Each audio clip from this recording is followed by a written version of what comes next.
Assalamualaikum warahmatullahi wabarakatuh. Waalaikumsalam warahmatullahi wabarakatuh. Wabihi nasta'inu amma ba'du. Pemirsa yang budiman, alhamdulillah ketemu lagi bersama kami di Media Center NU Setia Mekar. Dalam hal ini ada perbincangan masalah pernikahan, dan insya Allah saya akan berbincang dengan seorang kiai muda dari Tambun Selatan. Untuk berbincang kali ini, insya Allah saya akan bertanya.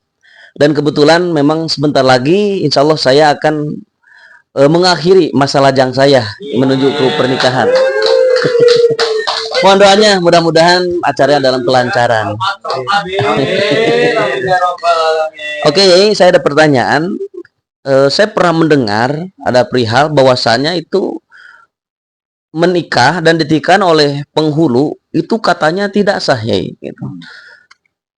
Menurut Yai bagaimana pendapatnya, Yai? Mohon maaf sebelumnya saya lancang untuk mendapatkan penjabaran dari Yai masalah pernikahan karena menikah oleh penghulu itu katanya tidak sah. Mohon penjabarannya, Yai. Terima kasih. Assalamualaikum warahmatullahi wabarakatuh. Waalaikumsalam warahmatullahi wabarakatuh. Hamdan salatan wassalaman di Rasulillah sallallahu alaihi wasallam. Terima kasih kepada Kang Kiki yang sudah ngajak podcast di Media Center NU Setia Mekar, yang mudah-mudahan Media Center NU Setia Mekar semakin viral ya. Amin. Baik, suatu pertanyaan yang memang terjadi di masyarakat, bahwasanya ada 1-2 orang yang pernah mendengar bahwasanya menikah dengan atau dinikahkan dengan penghulu itu nggak sah.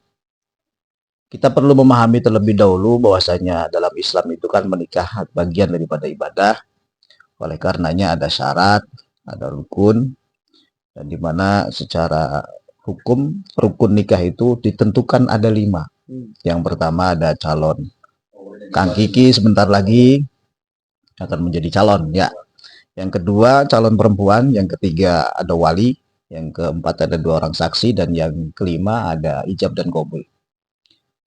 Nah, tentu dalam permasalahan ini yang harus kita lihat adalah statusnya wali. Kenapa kemudian dikatakan penghulu tidak sah menikahkan seseorang? Karena statusnya tidak ada dalam rukun nikah itu.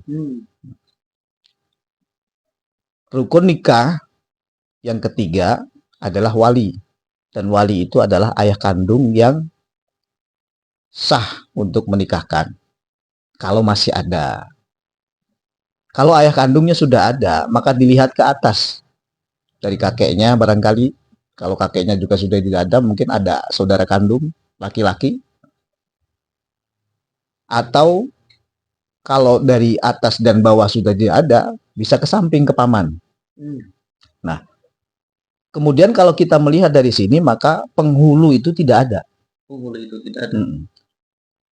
Tapi penghulu bisa sah menikahkan seseorang ketika memang sang calon mempelai wanitanya itu tidak punya wali. Karena memang sudah putus dengan saudara-saudaranya, sudah meninggal semua. Atau juga sah menikahkan ketika wali bertaukil kepada penghulu. Jadi wali mewakilkan pernikahannya, menikahkan putrinya kepada penghulu.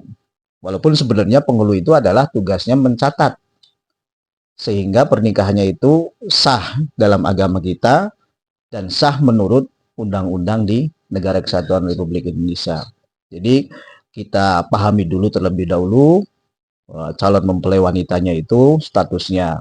Apakah masih punya ayah, atau masih punya kakek, atau adik, atau abang, atau barangkali paman, dan seterusnya. Karena kalau kita melihat itu banyak sekali yang bisa menjadi wali dari seorang perempuan. Kalau memang dicari memang sudah tidak ada, maka jatuh kewaliannya kepada hakim. Barangkali ini penjelasan dari kami, sepengetahuan yang kami tahu. Mungkin nanti kalau ada yang melihat podcast kami, ada kesalahan, monggo silahkan untuk kasih masukan. Itu saja Kak Gigi ya. Terima kasih. Assalamualaikum warahmatullahi wabarakatuh. Waalaikumsalam warahmatullahi wabarakatuh. Baik, Kami ucapkan terima kasih jazakumullah ahsanal jaza kepada Kiai Faikin. Dan hadirin yang berbahagia, itulah mungkin penjabaran dari beliau masalah pernikahan. Ternyata kesimpulannya bisa disimpulkan, satu, penghulu tidak sah menikahkan pasangan pengantin karena posisinya tidak ada dalam rukun nikah. Yang kedua, penghulu sah menikahkan pasangan manakala menjadi wakil dari wali nikah yang sah. Itu mungkin, Kiai. Demikianlah podcast pada kesempatan kali ini dengan tema pernikahan. Mudah-mudahan ada manfaatnya bagi kita semua, khususnya bagi saya pribadi ya, Yai. Mudah-mudahan acaranya nanti ada dalam kelancaran. Wallahu muwaffiq ila aqwamit thoriq. Akhirul kalam. Assalamualaikum warahmatullahi wabarakatuh. Waalaikumsalam.